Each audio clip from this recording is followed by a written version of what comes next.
Okay. Okay. Good afternoon.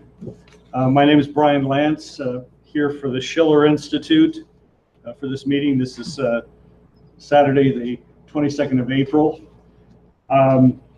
It was my pleasure and honor to be in New York City a week ago, the 13th and 14th to be precise, for the conference sponsored by the Schiller Institute and the Foundation for the Revival of Classical Culture. It was titled U.S.-China Cooperation on the Belt and Road Initiative and the Corresponding Ideas in Chinese and Western Philosophy. So if you didn't get all of that, we'll take you through some of it. So, this is a report back from that conference primarily. And I think, first of all, I'm struck, others are struck, by the timeliness of this conference with what had happened and what continues to unfold, which we're playing a major role in. And I'll get into that somewhat too. But the assault on Syria, the strike ordered by President Trump based on fake intelligence, a fraud that was perpetrated on the president and perpetrated on our nation. The assault on Syria with Tomahawk cruise missiles on April 6th occurred just as President Trump and President Xi Jinping were meeting in Florida, a very important and long-planned meeting, a meeting which we were very hopeful of, and of which there were hopeful results. And we'll see how, again, that develops. Again, that's something we have to play a very important role in. But these events occurring in the run-up to the conference in New York underscored its importance. Here in New York, at our conference, you had Russia, the United States, and China represented simultaneously in the keynote first panel of that conference. We had the acting ambassador to the United Nations from Russia, Pyotr Ilyichev, speaking. He's the charge of the affairs. He's the acting ambassador for Russia at the United Nations. We had Mrs. Meifeng Zhang, the Deputy Consul General from the Consulate General of the People's Republic of China. The event was moderated by Dennis Speed, the Northeast Coordinator for the Schiller Institute. Senator Richard Black of Virginia State Senator Richard Black presented by video, and Helga Zepp LaRouche and Dr. Patrick Ho really were the centerpiece of that first panel in terms of the ideas presented. So while obvious efforts were being run to try to wreck a new coordination, a new paradigm of coordination among nations, in which the new Trump administration would play a very important role, while the effort was underway to sabotage that, we already represented, the voice of reason, the counterpole to that, which is emerging and continuing to emerge. And I think representing the common thread of humanity, as Dennis Speed put it in one of his introductions. So now what is the context? Well, you have the backdrop of this escalation of conflict with Russia over Syria. You have the escalation around the Korean Peninsula. You also have a less advertised escalation, which is developing now over Ukraine, where because of the French elections, which will put a kind of hold on the Normandy 4 group and its meetings until sometime later in May, after a new French leadership is chosen, Poroshenko, Ukraine's pro-Nazi president, has been called to London spent several days there in briefings and then in some provocative speeches. And Bloomberg put out a story just in the last couple of days that essentially that Russia was moving to annex eastern portions of Ukraine, which is totally untrue. But this is the kind of fake news that's coming out, and is an extension of the fakery that produced the U.S. cruise missile assaults on Syria. So it's a dangerous situation, continuing to be very dangerous. But it's also the context for the upcoming Beijing Belt and Road Initiative summit occurring May 14th and 15th. Now, the Belt and Road Initiative, which Helga Zepp-LaRouche really presented in detail, and I'm not going to try to present it in detail. We have a great deal on our websites, the Schiller Institute website in particular, which also has the videos of the full conference in New York City from the 13th and 14th. It's all there and more, including Dr. Patrick Ho's presentation from the China Energy Fund Committee from Hong Kong. But the Belt and Road Initiative overlaps with the Shanghai Cooperation Organization efforts, the BRICS, Brazil, Russia, India, China, South Africa, the BRICS combination of countries, but really is the glue and is the forward-thinking organization or perspective that's coming out of China, which has been written up now really I'd say increasingly in the last 6 months or so in the U.S. press.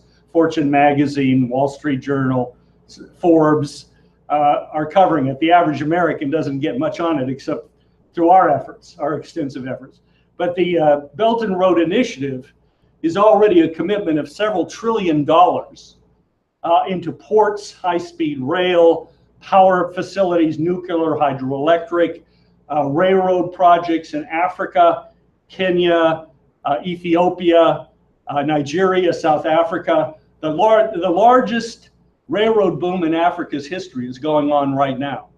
And this is a direct result of the Belt and Road. The maritime Silk Road, the old, roughly the old maritime route of the old Silk Road of China 1,000 years ago or more.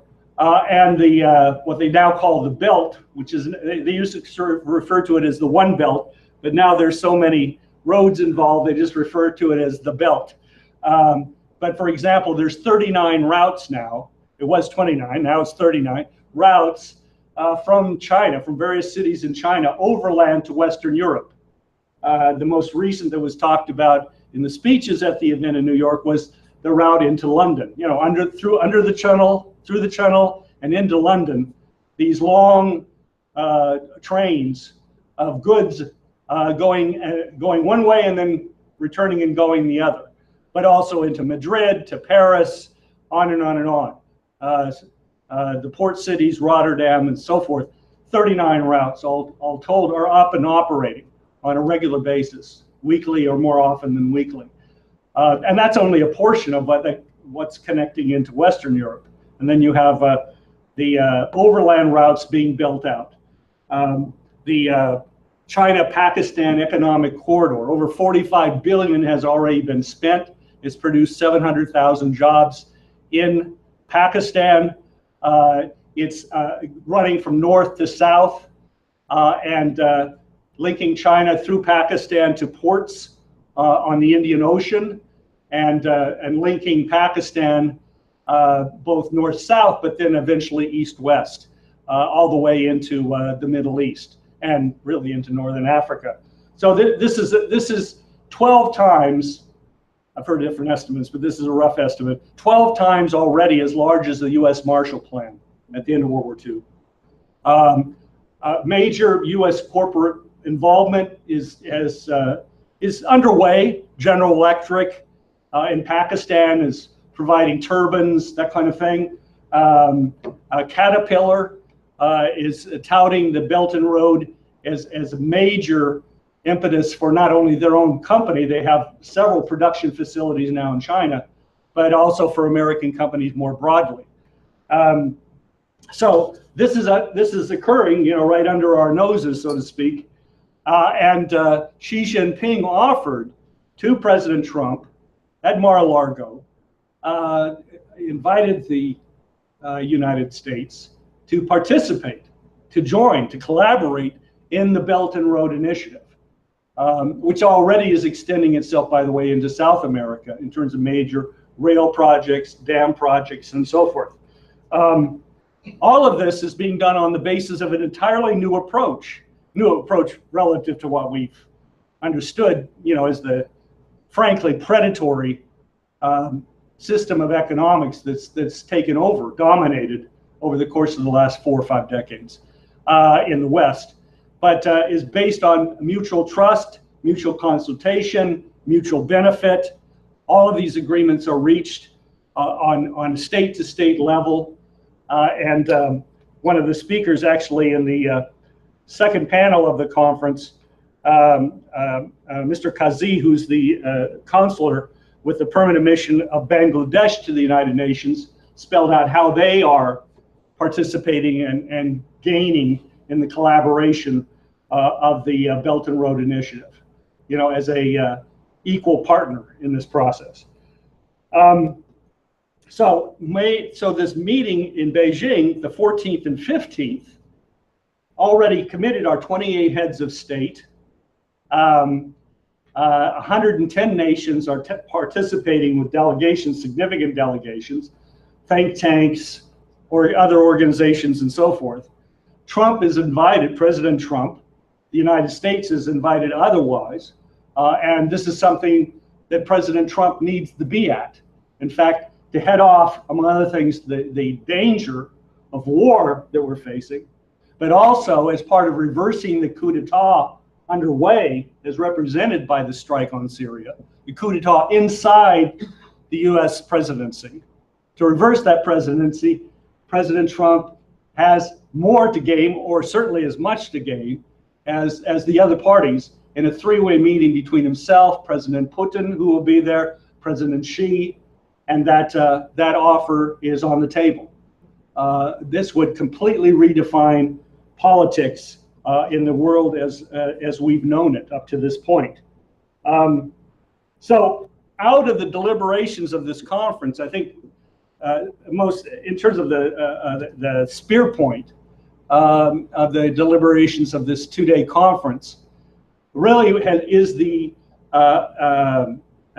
initiative.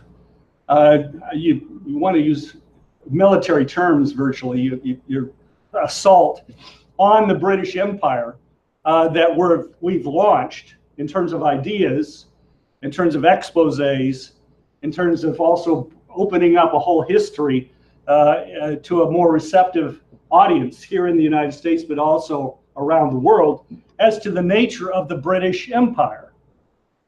This is one of these examples of getting people to look behind the curtain, going back to the Wizard of Oz, the voice saying, "How is it?" Somebody remembers pay it. No attention Pay no attention to the man behind the curtain. Yes.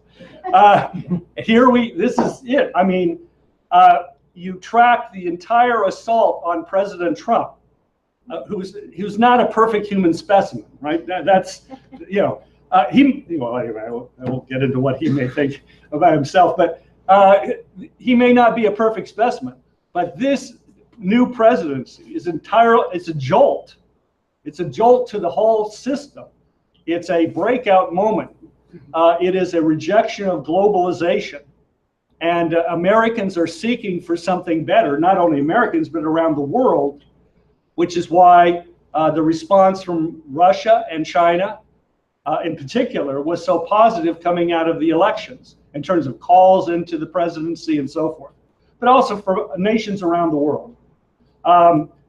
Did this represent a fundamental change in the direction of the United States? And so we had a new presidency, but even before the swearing in, really before the election itself, we saw a escalating assault on the incoming President Trump, which was orchestrated, as we now know, directly out of London.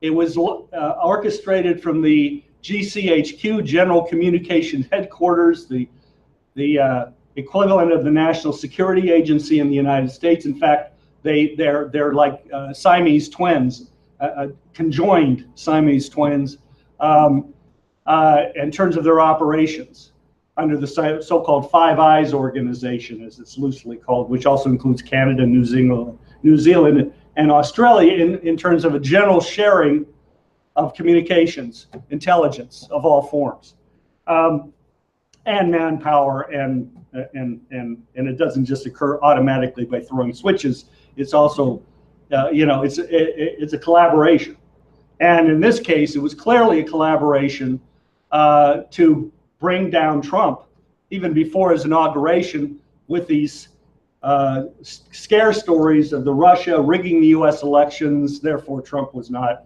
legitimate, that Trump was paid for, bought, or that there was blackmail intelligence, the so-called Trump dossier, the dodgy dossier, not the first that the British have churned out. Tony Blair had, if you recall, his own dodgy dossier, which was the intelligence that our Secretary of State, Colin Powell, took to the United Nations as proof that Saddam Hussein had weapons of mass destruction. That was care of Tony Blair's government and Tony Blair himself. Well, now the second dodgy dossier was produced by whom? Christopher Steele, MI6, right?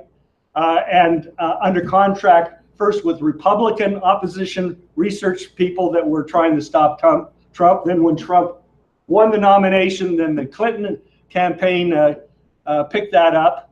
One of their super funds picked up the funding for Christopher Steele. And then it was picked up, well, then it went to the press after the election. Well, first it went to the FBI, and it was used by the FBI to open investigations of Donald Trump and his circle. I'm going through this. This is how Hillary. This is how the Hillary campaign reacted to losing elections. This just further amplified the whole process.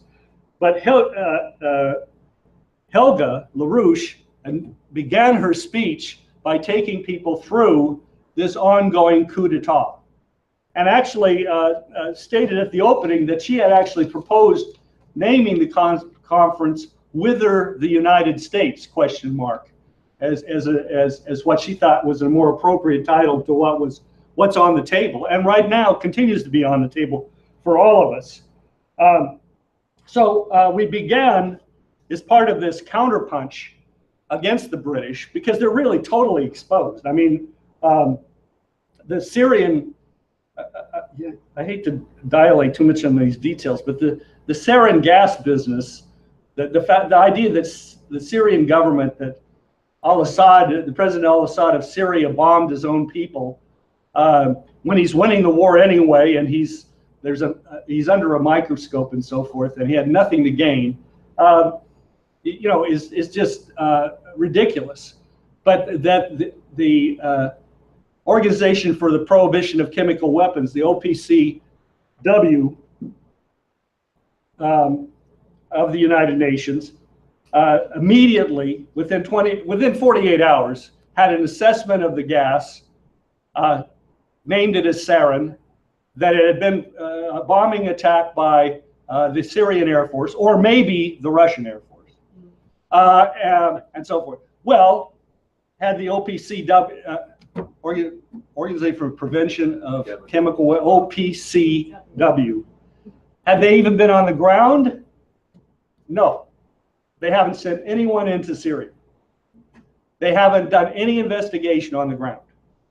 However, from somewhere, they received what we're told was evidence from the site.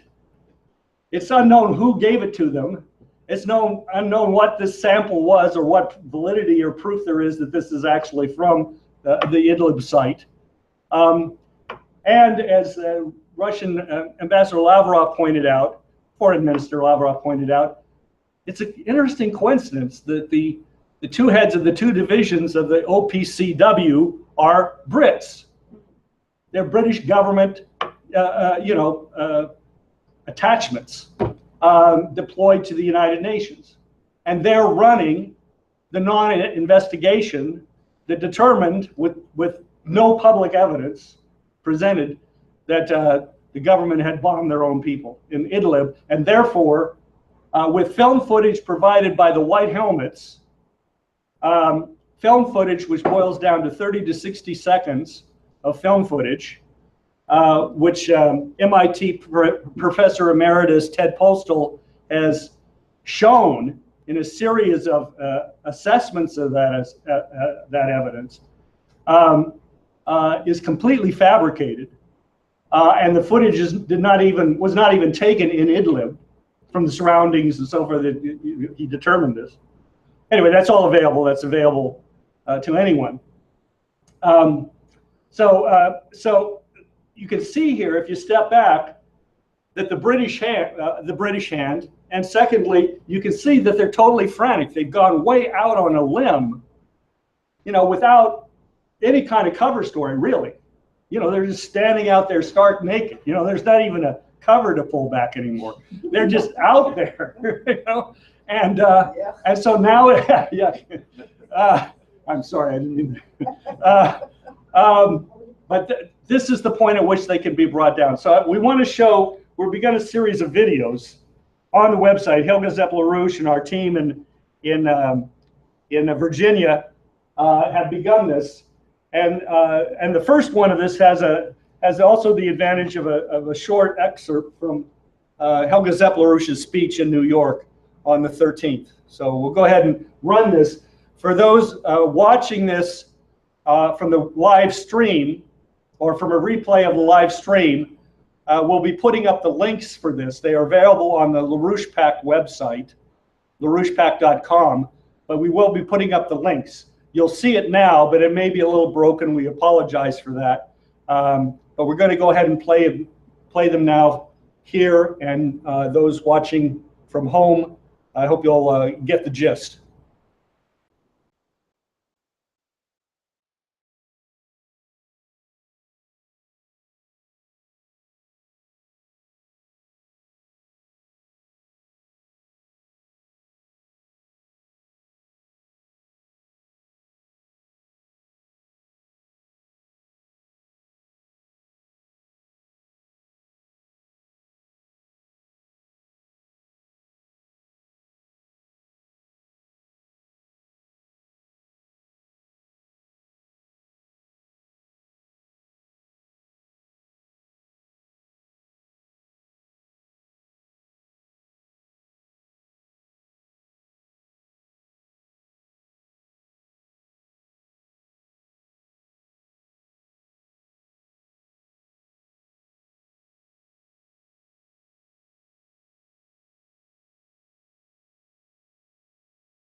correctly identified the British motive in their lies and warmongering. Quote, "You are afraid that we might work with the United States. This is what you lose sleep over." This is exactly the British purpose. The British have used the United States as their dumb giant to fight their colonial wars ever since the assassination of John F. Kennedy. From Vietnam to Iraq to Libya and Syria, and now perhaps North Korea, which would bring all of Asia and the world into a nuclear holocaust. We will defeat any attack and meet any use of conventional or nuclear weapons with an overwhelming and effective American response. The British are willing to risk global nuclear war in order to prevent the United States from breaking the imperial division of the world into conflicting East and West, from uniting the entire world behind mutual peace and development and ending empire once and for all. The LaRouche movement's Schiller Institute demonstrated the way out of this disaster on April 13th and 14th in New York City. It is truly a great honor and pleasure for me to invite it to attend this morning's conference named China-US Cooperation on the Belt and Road Initiative. Speaking at the conference were leading Chinese and Russian diplomats and professionals presenting the urgency that President Trump join with China and Russia in the new Silk Road projects now bringing win-win development, rather than war to every part of the world. Two major powers, two most powerful nuclear states gain more than we are talking, but not than we are reacting and trying to build alliances and counter alliances against each other. LaRouche, founder of the Schiller Institute, addressed both the urgency of this cooperation as the necessary war avoidance policy. This requires, at long last, the completion of the U.S. revolution against the British imperial system before they succeed in launching a war that would mean the immediate end of civilization as we know it. Remember that the American War of Independence, that which created the United States, was made against the British Empire. And the British Empire never gave up the idea to reconquer the United States. Every citizen of every nation must act on the basis of their true humanity at this moment of crisis of civilization to join the LaRouche movement and other like-minded citizens of the world to crush the British system and bring into being a new paradigm represented by the new Silk Road process of peace through development.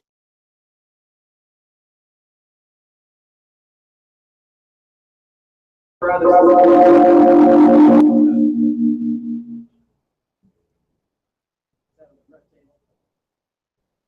we back on? Yeah. Okay.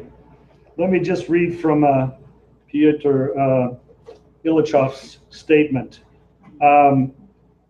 titled "For a Broader Eurasian Partnership." These are just excerpts,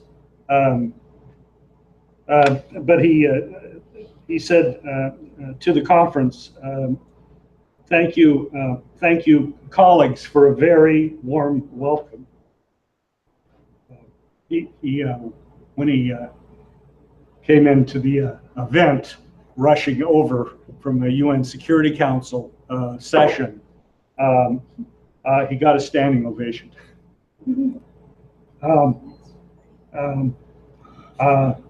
And a warm welcome from Dennis Speed, citing that real American patriots recognize the great injustice that's being done. And Ilyich, in his remarks, said, but coming back to the theme of your conference, I would like to say international economic development and cooperation nowadays are much a driving force in the world that we live in.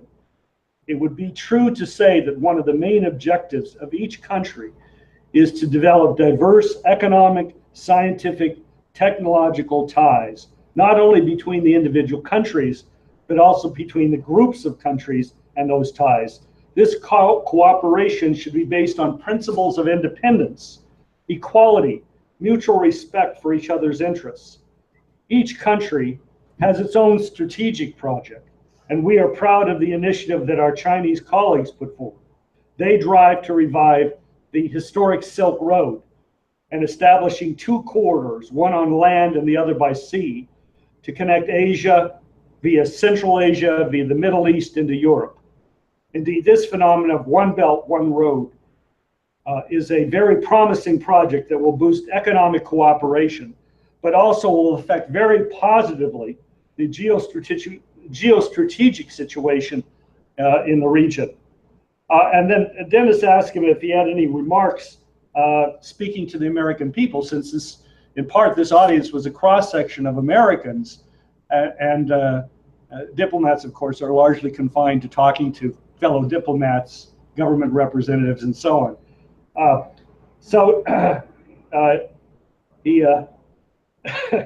He thanked Dennis for this very difficult question, and then proceeded. He said, Russian policy was very clear from the very beginning.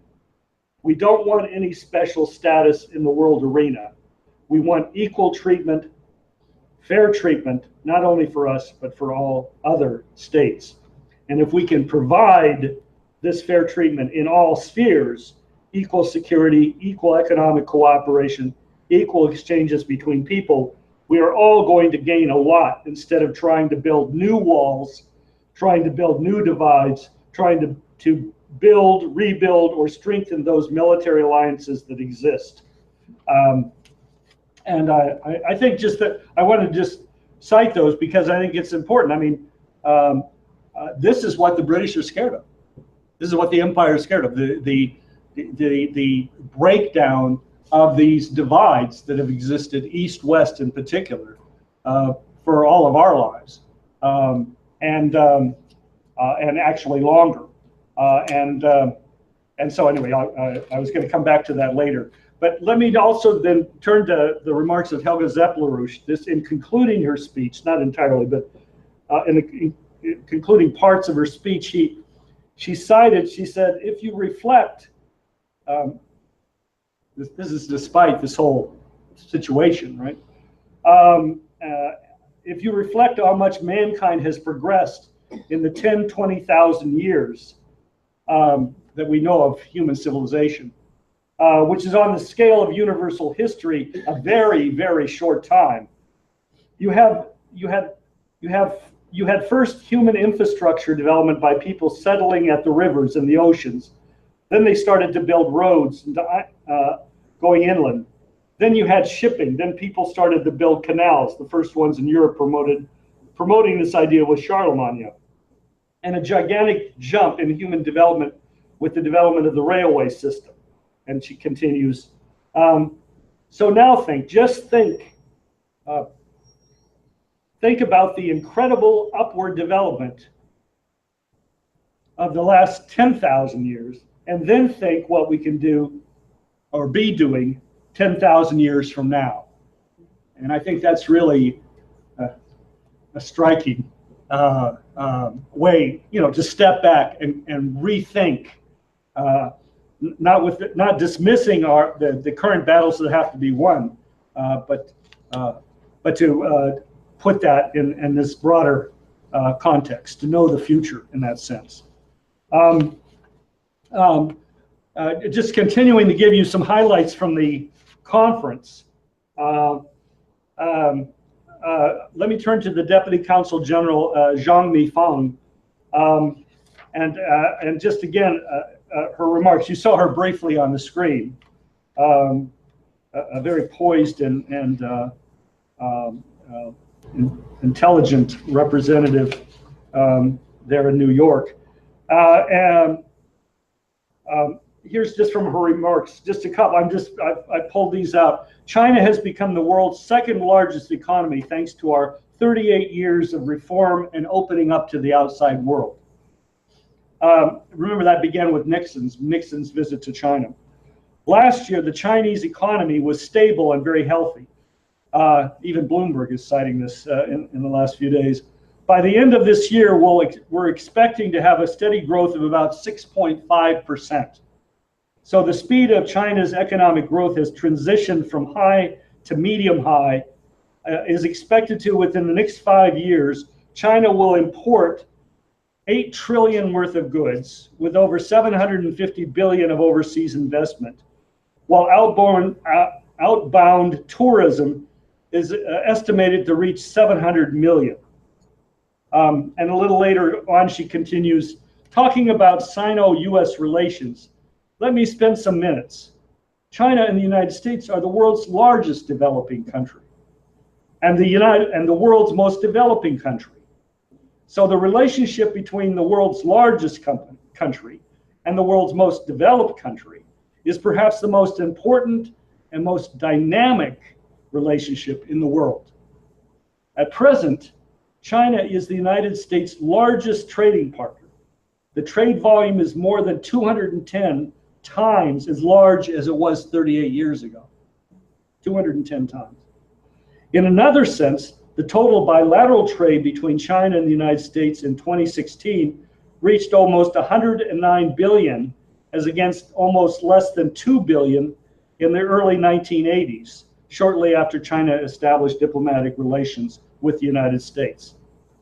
Last year, and also the amount of there's breaks here.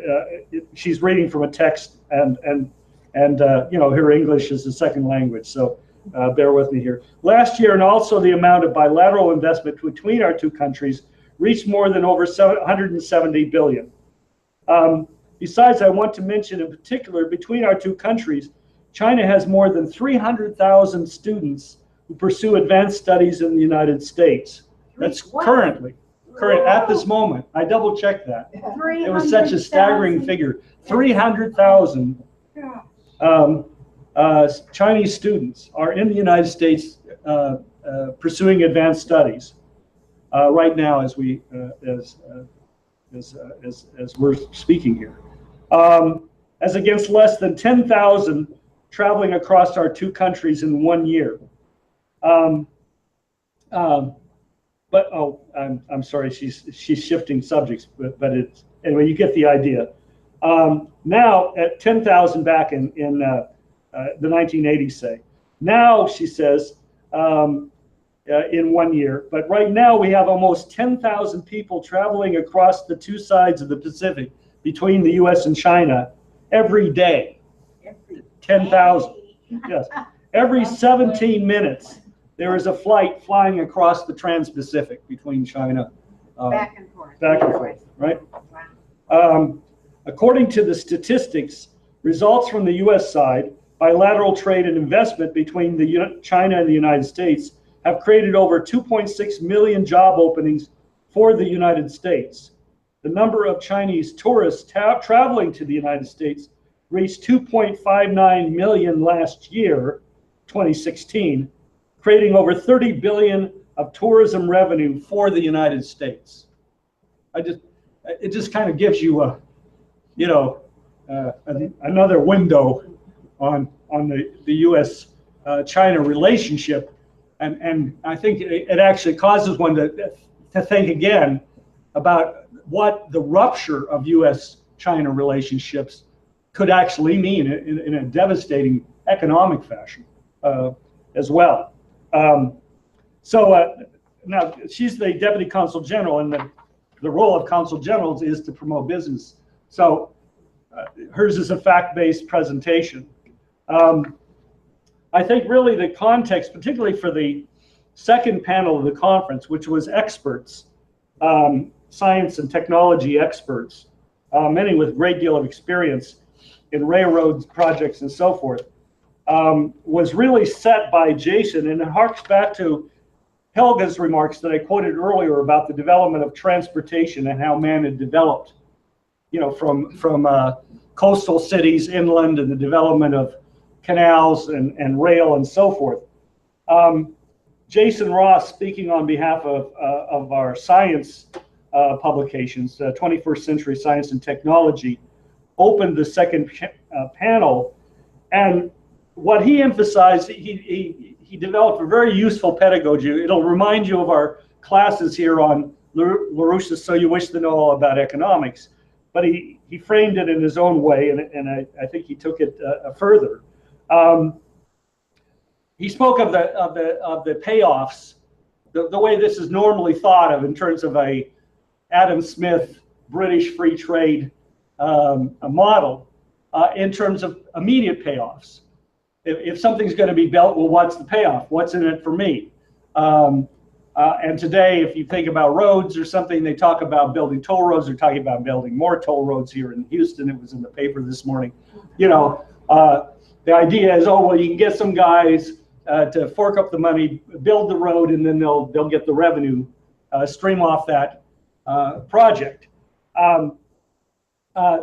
Jason's point was to counterpose the necessity of a national bank and national credit as making possible what, from such an Adam Smith style free trade, British free trade model standpoint, is incommensurable, because you can't show a value, you can't measure it in the practical numbers of 1, 2, 3, 4, 5, right? Like the incommensurable of the third side of a triangle.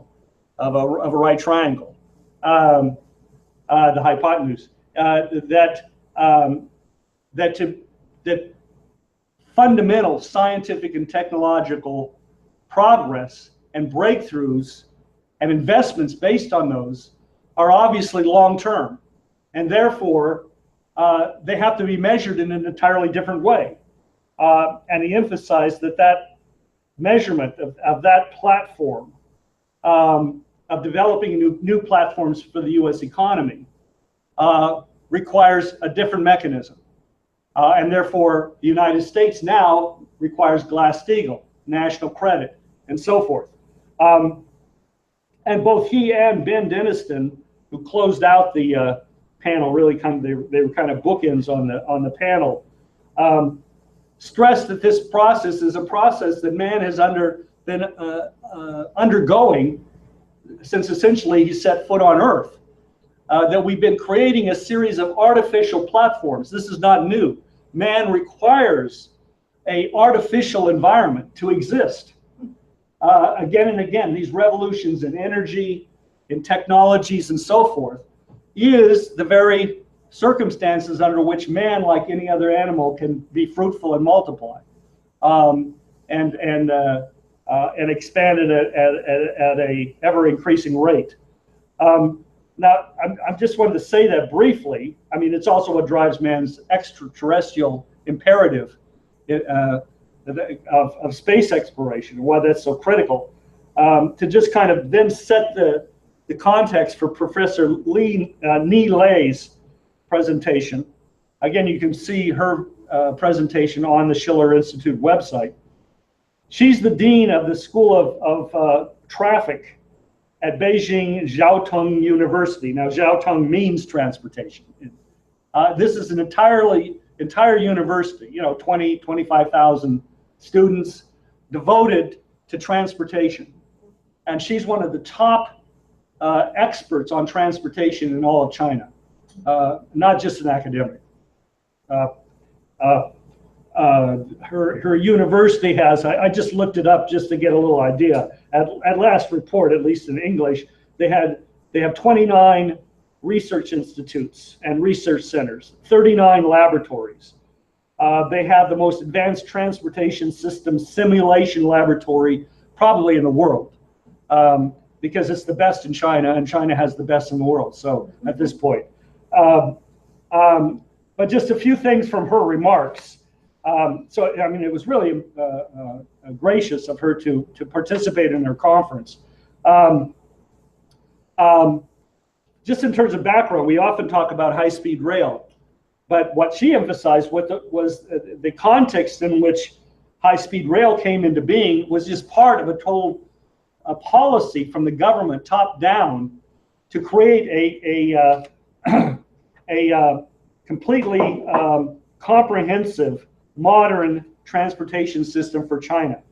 That between the opening up from the 70s, late 70s, basically 20 years up until about 1998, China's economy had grown, and she showed charts and so on and so forth on it very briefly.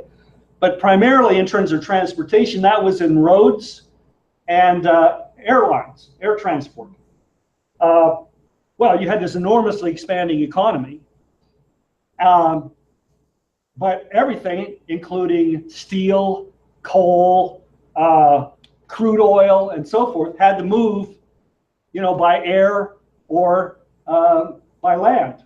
And by land, that primarily meant roads, because the rail lines were completely taxed, and that wasn't an initial basis for investment. Partly they looked to the West, and the West was downsizing in terms of its rail systems and so forth. So they were, well, this is the Western model, so we're adopting the Western model. So what this resulted in was that even, you can imagine, they tried to expand rail, or tried to expand air and road transportation, but the result was essentially a total jam up with more and more trucks on the roads. We sound familiar. Yeah. Clogged airports. I mean, inability to move people or freight. So that's the point in which, beginning around the year 2000, thereabouts 1998, 2000, they began to pull together a complete comprehensive overhaul of the system, which included not just rail, but also pipelines, waterway. I mean, pipelines. You don't think of that as transport, but as an alternative, moving everything on by trucks or by rail. Think of the tankers of oil that are moving across from these shale fields in the United States. Some of them ending up on their side, right? These disasters. This is a heavy burden. So if you move through pipelines, that's a much more efficient way to move oil and gas, right? So rail, pipelines, waterways, roads, of course, and so forth. Just briefly, in 2016, in China, the national freeway system is now 130,000 kilometers. It's #1 in the world. High-speed rail is 22,000 kilometers. People, I think, know that. It's #1 in the world. It covers all of the coast in central China, and they're increasing that. They're now moving to a 10 by 10 grid. They're essentially moving to increase by another 30% the overall high-speed system. Airline transport is now #2 in the world in terms of tonnage, not just people, but tonnage of freight. Waterways, 7 of the 10 largest ports in the world are in China, and that's not just for exports, that's also domestic. And then urban transport, they had no subway systems in any of the cities of China. So you can imagine, on top of everything else, this was creating a real transportation logjam. Well, now 25 cities in China have completed subway systems. Another 14 are under construction. Another 17 are in planning. So they're already #1 in the world in terms of subway systems. All of this done, in less than 20 years. And then you have the internet systems, and she discusses at some length. If you like to get into the technical aspects of this, or just you want to get a feel for what this is like closer in. She goes through the building of railroad hubs, of stations. Well, railways, we think of railway stations. These are intermodal hubs, because you have railroads interlocking with canals, interlocking with land transportation. So they have their own Uber system type, Uber type systems. In fact, I think Uber actually operates under their own system in China, contractually. But also, by using the internet, package tours and so forth, people can get from where they are. Free bicycles, that you can just take one and take it to wherever you want to go.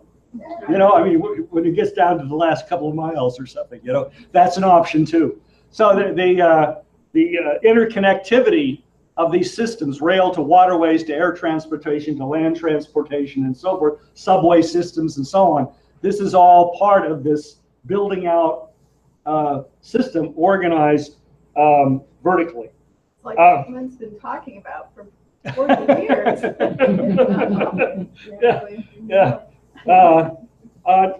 So I just want to point out, she mentioned in passing, or in terms of the charts that she put up there, in terms of passengers, 3 or 4 times as many people still move by highways and roads as by, for example, high-speed rail.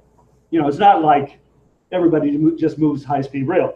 Likewise, on freight, waterways are used, 2, 3, 4 times as 3 or 4 times as much as freight as railroads, right? So again, it's a broad process that they've carried out to solve all of these logistical questions across the board, freight and passenger, for the nation. And then there's the complexity, which she said the system is very complicated. But I'm not going to get into that. I mean, I don't want to bore you.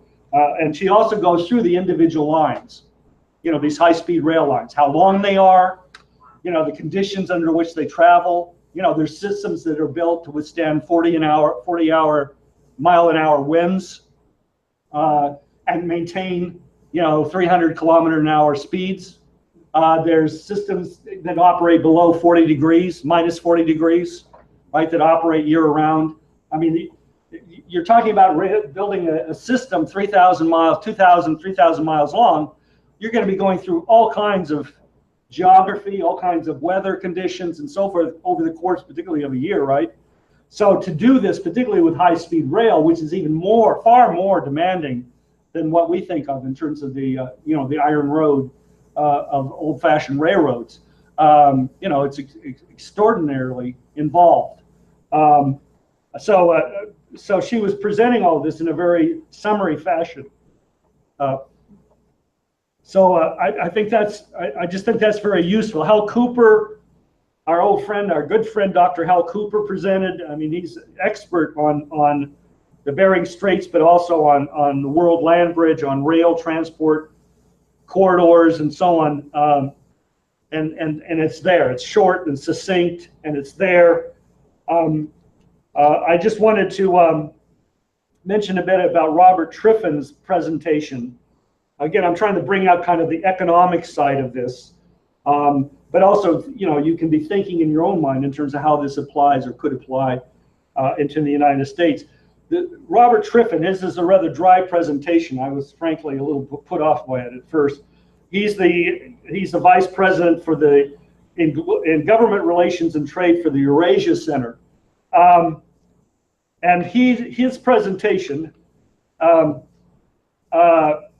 was on what he defined as global sustainability. But he said, I'm not talking about cultural sustainability and the dialogue of cultures. I'm talking about actual infrastructure and information flow and movement of goods and services and people and transporter crossings among nations. His emphasis was, and it was from a practical standpoint of in terms of his own knowledge, his involvement in this, that the new Silk Road, the Belt and Road, this is enormous. This involves, over 40 nations, right, already. All right, so how do you maintain a system? I mean, it's one thing to build it, but he was talking about the operations expense side of this. How do you sustain it, maintain it, given the investment, the size of the investment?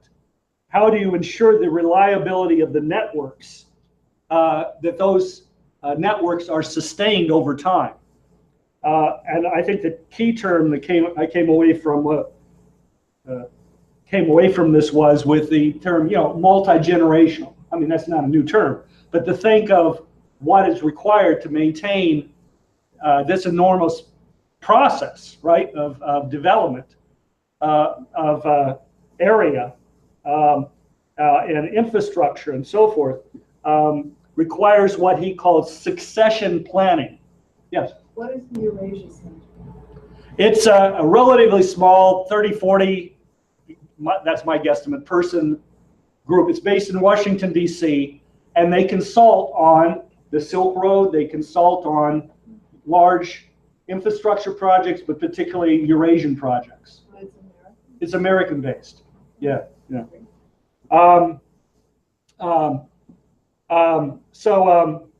So succession planning. Now this, he pointed this out amidst a lot of kind of hammering away. We have to do this. We have to do this. We have to do this. You know, and making it almost seem like, my God, this is how are we going to do this? He said that this is a huge impetus to the nations, engineering schools, educational systems, and so forth. Because, okay, China, there's no question, he said, that China has the capabilities. They've developed the capabilities to build these systems in conjunction with other nations or by themselves, whatever it takes, right? They'll do it. They can do it. But then that system, if you take a rail as just a single example, well, that over time, he said, most likely that these systems are going to devolve to national responsibility in terms of maintenance. That means every nation has to already be, upshifting now to have the engineering skills, the engineers, the trade school systems, and so on and so forth, so that this system can and will be maintained.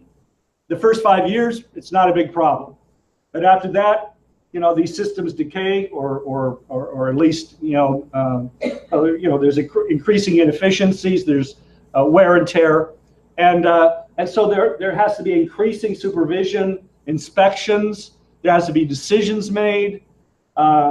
Companies have to be held to the warranties. This has to be stipulated. If some company's building some part of it, they're promising such and such, they've got to be held to it. The laws have to be in place to do that. But most importantly, the people have got to be there with the skills to repair or replace.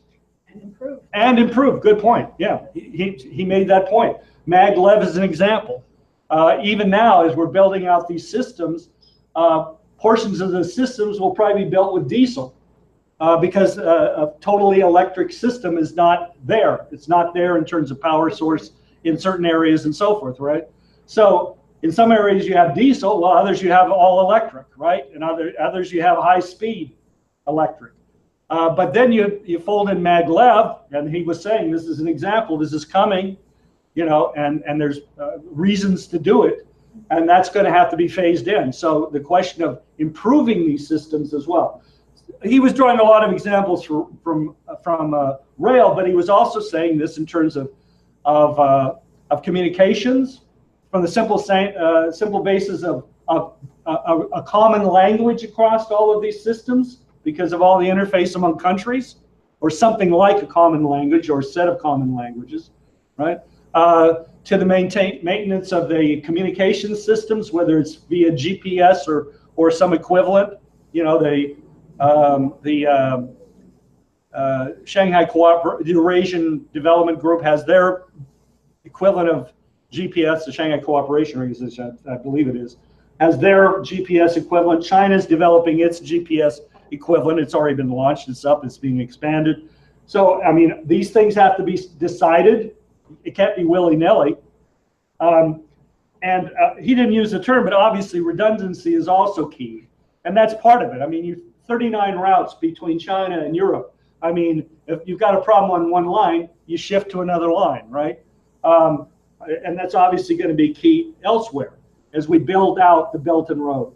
And we do likewise, leapfrogging from these breakthroughs that China and among other nations are making to do that here. So let me return then just briefly to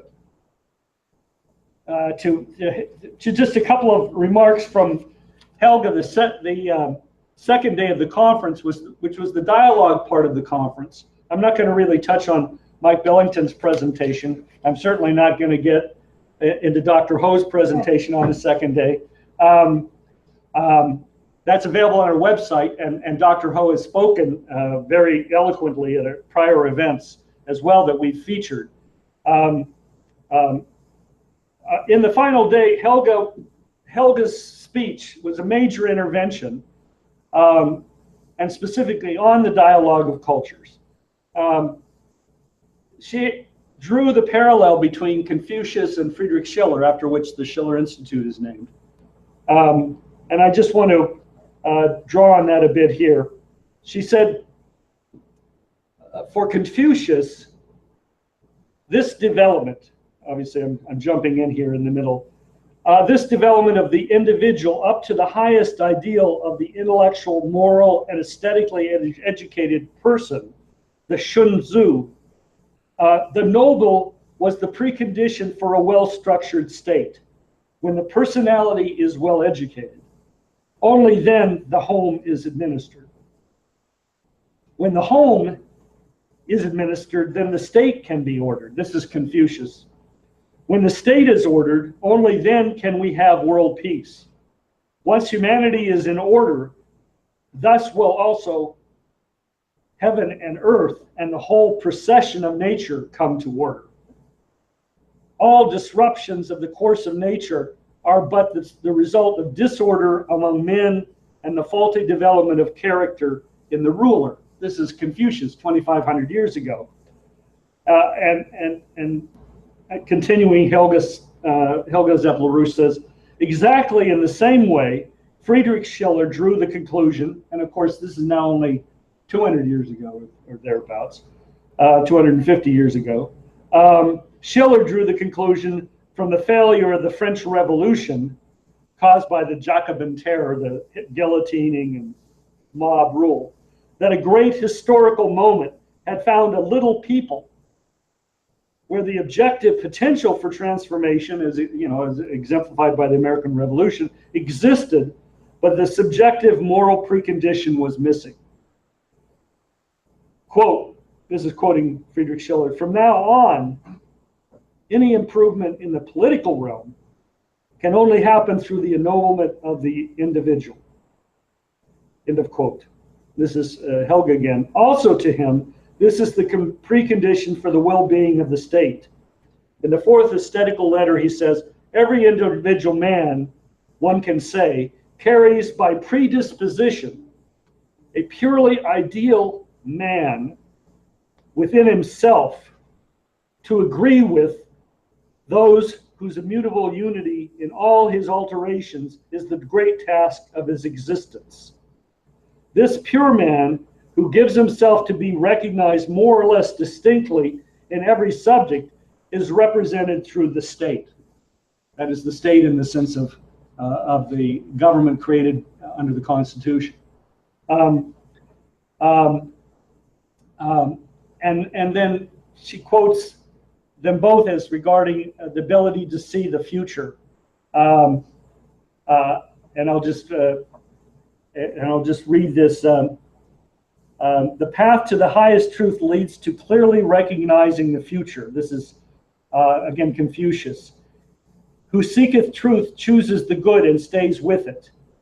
The path to the highest truth makes it possible that man can recognize in advance if a kingdom is about to flourish. Then there are favorable signs. Or if a kingdom is about to collapse, there are ominous signs. And again, you find this with Nicholas Accuse and with Schiller. So that a commonality of common thread runs through the culture, the Confucian culture of China, and Western culture, both in their highest forms, which again is the challenge today, to overcome this British not so invisible empire of each against all, and once again bring forward the best in each other and mankind as a whole. So that's highlights. I'm sorry you came in late. That's I know. But that's highlights from the conference in New York City on the 13th and 14th. Just to recapitulate, this was the title U.S.-China Cooperation on the Belt and Road Initiative and the corresponding ideas in Chinese and Western philosophy. We were honored to have the Deputy Consul General of China from New York address the conference. Mr. Peter Ilitchev, the Charge d'Affaires, that is the acting ambassador of the UN mission of the Russian Federation. Dr. Patrick Ho from the China Energy Fund Committee from Hong Kong. Dennis Speed moderated. He's our coordinator for the Schiller Institute. Helga Zepp-LaRouche, Senator Richard Black. That was the first panel. And the second panel was a panel of experts on rail transportation and science and technology. And the third panel on the second day was on a dialogue of cultures. I would point out there that Dr. Dave Wang spoke as well. He's from St. John's University there in Queens, and also works as a librarian. And he gave a presentation on the influence of Confucius on Benjamin Franklin. So there's much more for you to take in. And Dr. David Wang definitely encouraged people to go to his papers and read his papers to get a more in-depth picture of how Franklin's writings were influenced by Confucius. So there's a lot there. I'm sorry? Yes, and there was a concert in the evening, and I was going to suggest that, we'll take questions and answers, but for people that want to stick around, that we actually put on the video. I think that's available now, right? Isn't it, Mike? Do we have that, the video of the concert? Did you check on it? Oh, I asked you to check on it, but anyway. Well, we'll check on it. Anyway, the concert started out with a performance of classical and Chinese music on traditional instruments, and went to African American spirituals, and went to the first portions, I'll say, of Bach's B minor Mass. So it was a sweep of music, beautifully performed. It is available. Okay, so for people that want to stick around, if you're interested, we can show that or show some of it. So I'll conclude there. Questions and answers? Yeah. For the Russian diplomat, which seemed to be a very dramatic moment, right? And you said that he was rushing from the United Nations Security Council meetings. Yeah. What was his status that he was, or title that he was able to be a part of the UN Security Council meeting? Well, he's the acting ambassador. He is the Russian representative to the United Nations. Oh, okay. He's numero uno. He is official. He's numero uno. Well, he's the acting ambassador. If you remember, Valery Shurkin, if I remember his name correctly, was the ambassador who passed away. He was shot. No, when he died suddenly, apparently of a heart attack or something similar, just a matter of a month or 6 weeks ago or so. Maybe it's been 2 months, but anyway. At this point, Mr. Ilyichev is the charge d'affaires. He is the acting ambassador in replacing Shurkin until a full ambassador is named. And it could be Ilyichev that's eventually named, but that's. And at the UN Security Council, were they discussing the Trump's bombing of Syria? Actually, they were discussing Haiti. Oh. And they were discussing Somalia.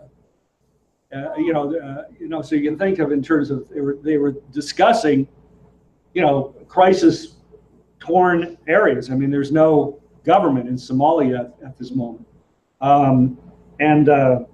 Anyway, so he mentioned that in his remarks when he first began his remarks, apologizing for his lateness, but that these are the times. He was saying, look, globalization has brought good things, but it's brought bad things, and it requires a global collaborative response.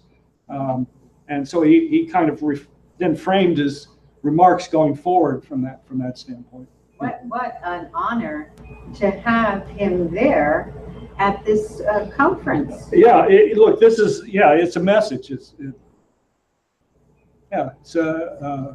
a very clear message deliberately sent by the Russian government, at the highest levels. Yeah, Putin couldn't show up. He missed his plane, so Ilyichev had to stand in. Yeah. But what was happening at the same time is that this other representative of the UN, and I'm not quite sure what his status is, was attacking the British.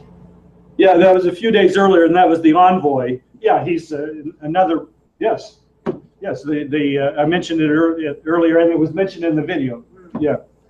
The Russians are now singling out the British role.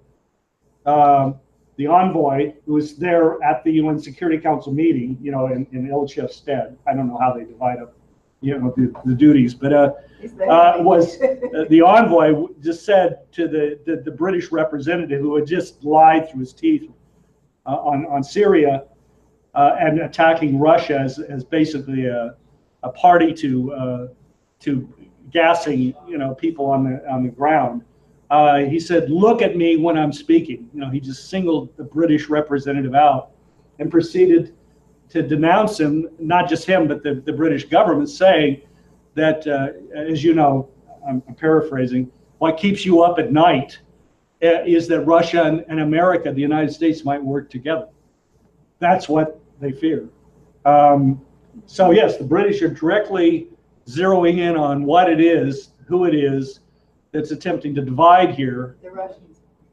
Well, You said the British. you said the British? No, well, Oh, they're trying to. zeroing in on the British role as to who's attempting to divide East from West and so forth. And that goes all the way down the line. I mean, you know, this is, you know, the question of whether there's a solution, just in terms of Glass-Steagall measures, which Trump says he supports, which has now been introduced in the Senate by Elizabeth Warren, Maria Cantwell, John McCain, Angus King. That's now in the Senate as well as in the House as bills. That could move forward. Senator Elizabeth Warren is saying, "I'm willing to work across the aisles with President Trump." The ability of these things to happen. This is what the solution of the U.S. economic problems starts with. You know, we've got to deal with the breakdown of the U.S. economy, which is, you know, it's pitting, which otherwise will pit everyone against everyone, each against all. It already is doing that. You know, this is very relevant. Go ahead. Okay, Sorry, Ted. Indication that that anybody in the Trump administration might be having any kind of buyer's remorse or anything like that about this this piece of information about Assad using nerve gas on his own people? I think it really is too early to say. I don't want to extrapolate. I don't want to create scenarios. And you're not asking for scenarios. You're asking whether there's signs. Certainly, there's indications in terms of the intelligence community, American intelligence community. For example, Colonel Pat Lang, specialist in I mean, he ran all of defense intelligence agencies, human intelligence in South Asia and the Middle East. Ask the question, keep on, right? He's now talking about the UK role in the Syria caper, in the, you know, behind the Syria bombing and the U.S. response around the so-called gas incident in Idlib province. So more and more, obviously we're making headway. We're making headway with these videos, with the materials that we're presenting and circulating with the effect of this conference. I mean, this thing to me is so bad that, I mean, if I've been Donald Trump, I would have regarded just them telling me something like that as an insult to my intelligence. I mean, yeah, well, yeah, and that's the question. Has he realized that? Will he realize that? I don't, you know, that's. Has he admit it? He hasn't said it. He hasn't. Any second thoughts or anything?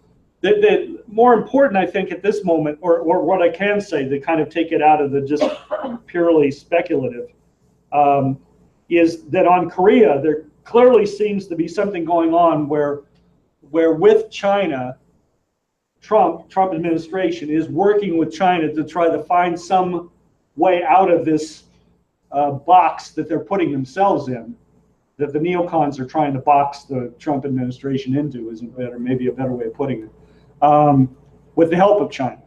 So Trump was mentioning that the other day at the press conference with the Italian president or prime minister that was here, that there's some good things going on vis-a-vis regarding Korea that China's involved in, and he thought that this might work out.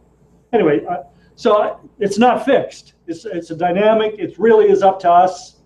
We're we're continuing to pump this material in, and like you said, it's so in your face at this point.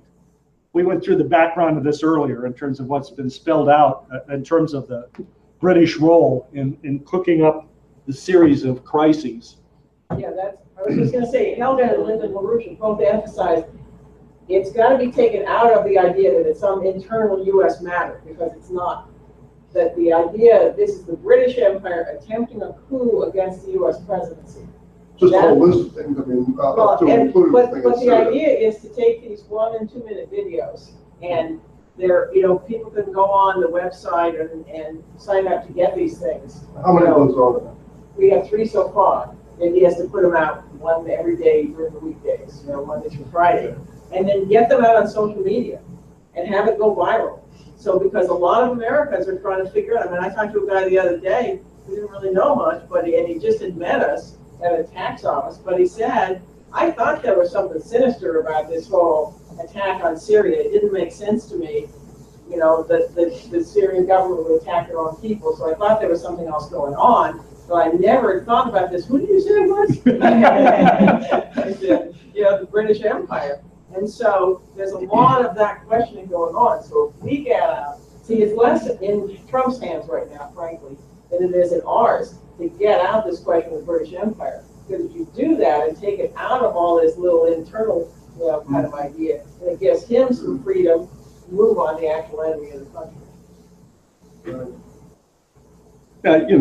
There's all this chatter. There has been, what happened to Trump?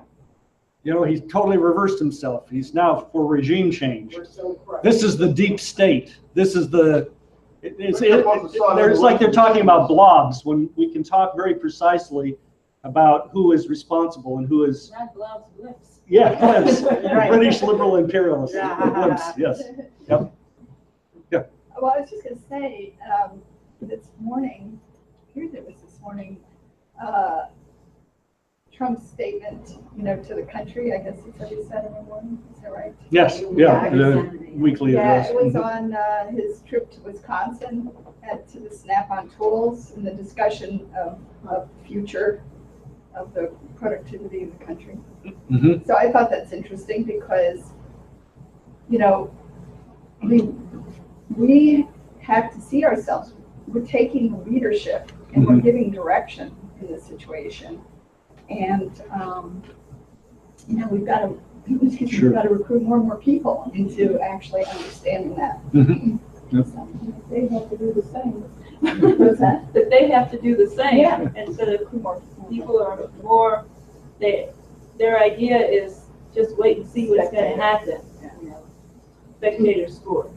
Instead of, what are they going to do to me next? Yeah. Joel,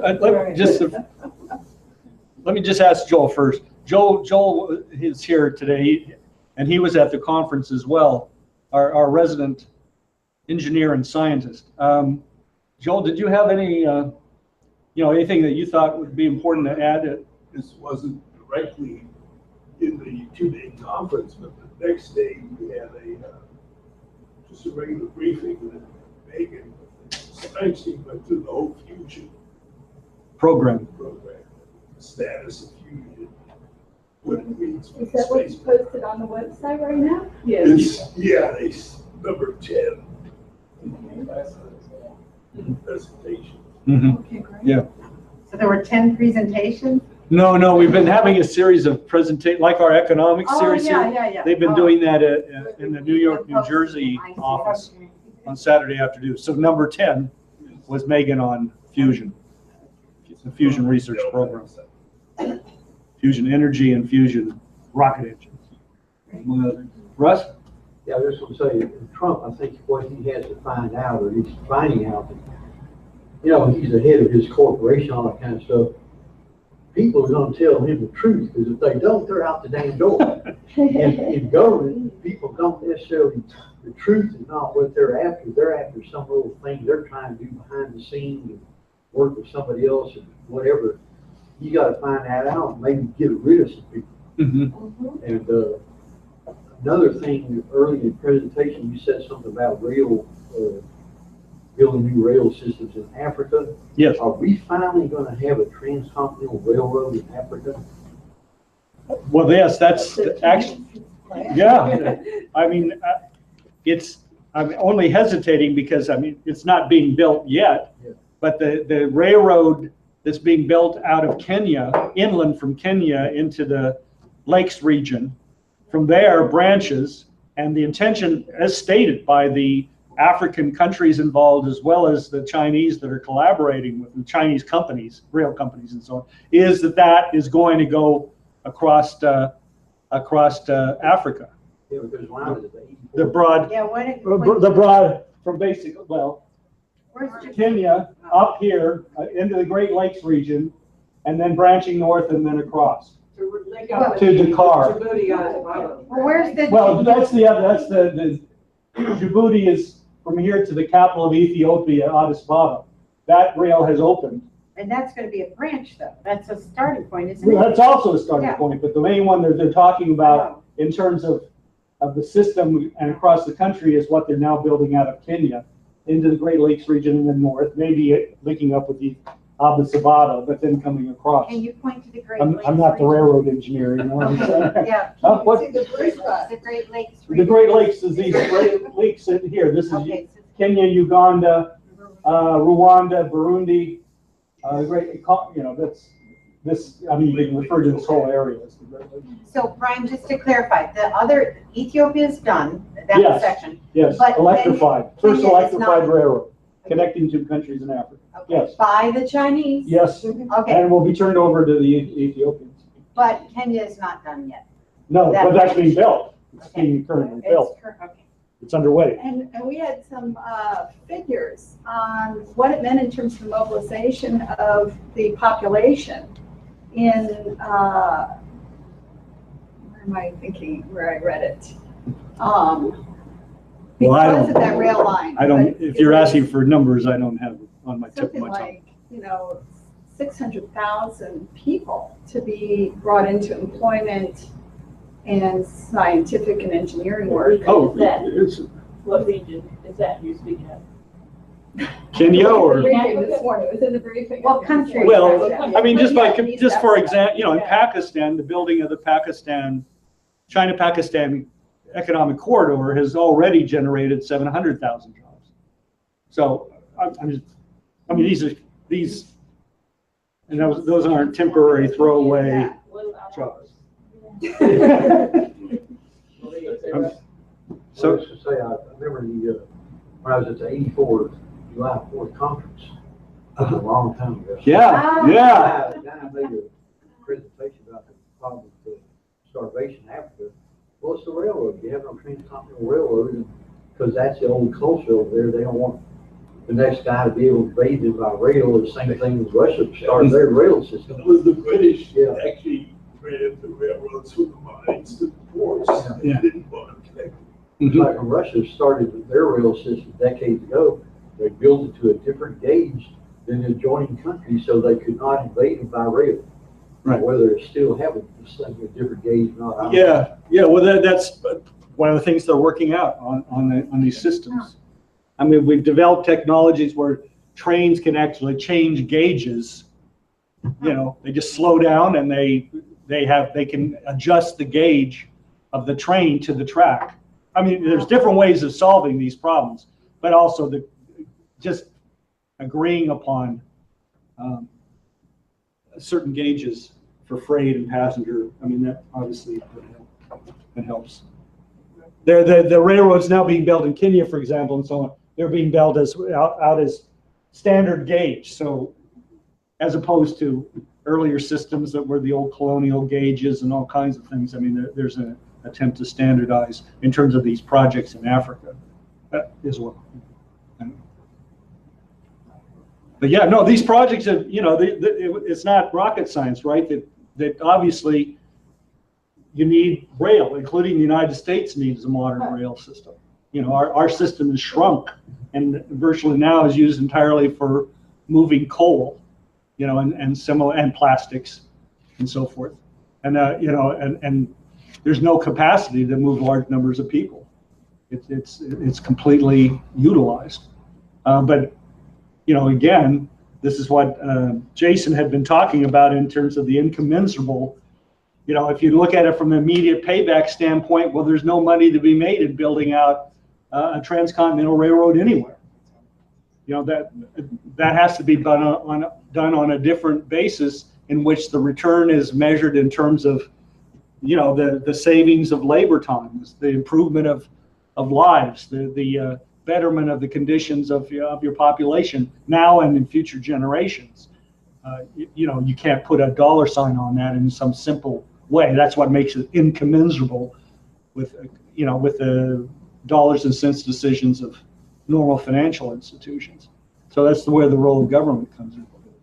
Funding coming from the Asian Infrastructure Investment Bank, or did they mention that?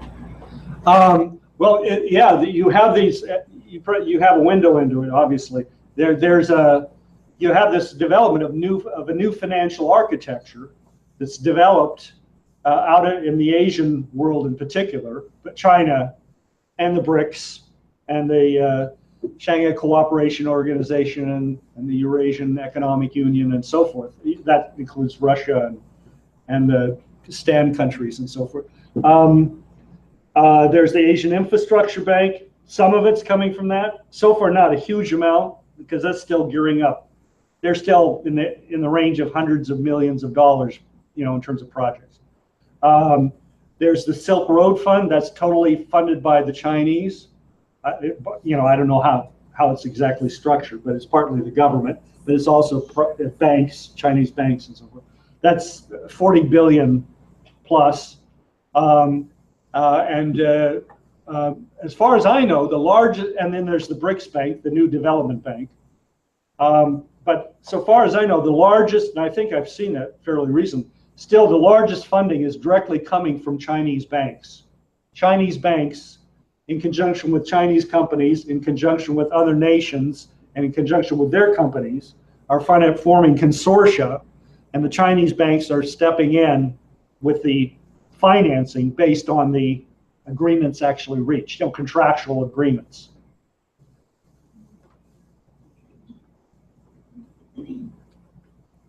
So I was just going to speak on the subject of rocket science. Okay, you want to come up here? No. I was just going to make an announcement and say that President Trump is going to be making an address on Monday morning at 9 a.m., I believe it is Central Time, to the International Space Station. And this is to honor Peggy Whitson, who has been the commander on the ISS, International Space Station. She's been there accumulated days more than any other American astronaut. I think it's well over 535 days, not consecutive, not back to back, but she's been up there the longest.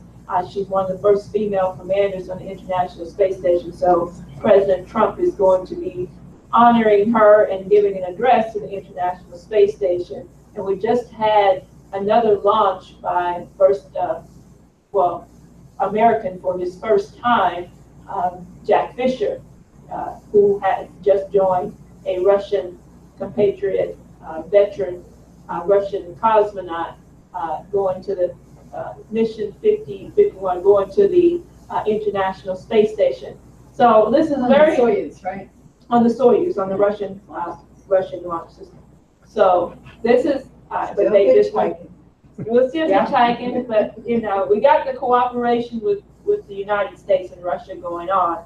And I mean, this is very important given the times that we're in right now, that you have this commitment and this focus, because as we focused on the need for President Trump to meet with Xi Jinping of China and Russia, Putin, go to this Beijing summit, one of the key aspects of it should be collaboration in space exploration.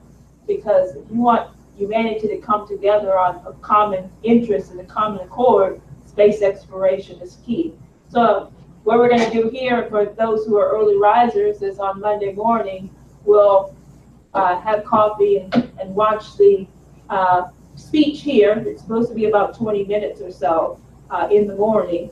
And I can give people the information of how you can watch that on your own afterwards. But So it's an internet thing. it's on the internet. He'll be addressing the International Space Station. And some U.S. astronauts will also be there at the White House with Right, him, right? astronauts with him. So that should be very exciting. 9 a.m. 9 a.m. Isn't it NASA, on the NASA side and the White House? 10 o'clock Eastern. 10 Eastern, 9 Central. I mean, it's not just a speech, he'll be on the phone with Ms. Whitson. Talking to the Yeah. International Space Station. Yeah, the discussion back and forth. Yeah, right, that's what it's gonna be. Yeah, And his you talk. said the thing about It's a long distance. speaking. Oh, yeah. Yeah, we're paying for that call. That's They're using Skype. They're using Skype. Or WhatsApp or something. What space? Yeah, and I understand. What I understand is that a number of the schools, this is being made available for the schools to show students and various other NASA facilities, so forth, will be watching this. So this is very important. Because there's part of what they're supposed to be discussing is the subject of education, right? Yes. Science education, the importance of it, its relevancy to the space program, getting the views of the people on the ISS, back and forth. That's what I understand. Yeah. So the kids, it's directed partly to the kid, for a kid's audience. And I think it's also the second anniversary of International Space Day for China as well. Oh. Yeah, so. I have a question on the ISS. How long is it supposed to survive? Isn't there, what we are, no, but wasn't it announced how many years it is expected to still be up there and it has to be dismantled or something? All right, they're saying. Yeah, there's different. I think 2024, I think. Yeah. Yeah, it's not, okay. But there's also a scheme to hand it off to private enterprise to keep it going. So I mean, there's a lot of. Okay. SpaceX is looking at its hands on it, and various other people to try to pass it off to it, keep it going. So By 2025, you'll be able to take a 2-week vacation up there for $25 million. That's right. and Yeah. by that time, in 5 years, China's looking at having their Man on the space moon. Yes, and they just launched their satellite. they just launched their Tangalong or Resupply. cargo ship. Yeah. But it's actually more than that. They have their basic module is up there for the space station. It's unmanned, and this thing that they just sent up is going to bring supplies to that and operate scientific experiments robotically. And they'll practice docking and undocking and With so on and nobody so forth. there. I mean, that's what's so cool about it. When these last steel pads to join the big nation, but probably before. That's right. Blast Eagle and blast off. What is the goal of the Chinese to actually have their men on women on the moon, men and women on the moon? Space station. I think that's like 2030. Is that what they've announced? Yeah. They have, Yeah. okay. But they're going up and, within the next 12 months, they'll be up on the moon and bringing back samples. Okay. And the next year, they'll be on the back side of the moon. First nation on the far side. On the back. So, yeah, so it's not like they're standing still. They're gonna be building out their own space station. They're going, but they're again seeking cooperation, collaboration. The Europeans are working with them, the Russians are working with them, but we're up the creek without a We paddle. have John Culberson. Yes, we have John Culberson. Yes. On some more on that, I'll give next week. I'll give a feedback on where we stand on the space program and coming off of Good. President Trump's. Okay, so next week, what's happening with status of the U.S. China space program. and various other developments, the Moon Village, development of Moon. Yeah. Look at that. Okay. Moon Village. Yeah, Europe is proposing, ESA is proposing a moon village. Yeah.